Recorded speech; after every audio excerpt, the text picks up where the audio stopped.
how is cutting through tension a kind of an important part of this marketing strategy? And when you talk about tensions, it can be a brand tension, it can be a category tension, it could be a societal tension. I think a really good example, a couple of years back, does everyone remember when there was all this fatigue around tipping?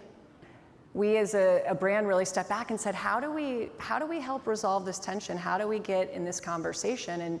And you know, we want everyone to tip our drivers. Our drivers work really hard to get hot, delicious pizza safely and efficiently to consumers' homes. So we had this idea that you know, we could actually have, if consumers tip their delivery drivers $3 or more, we'd tip them back $3 on their next order. And it was basically just a bounce back, but it was really at a moment when that tension was so high and people were talking about it. There were memes all over the internet.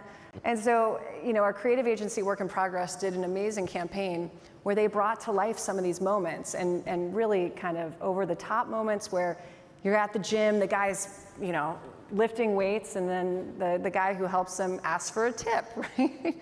Long story short, like it is about what is happening in the moment and how does your brand and does your brand have a right to take action? It can't just be talking about that tension. We took an action. We gave value back to the consumer, and the other really cool thing is it actually drove up tips for our team members, so it was a win-win.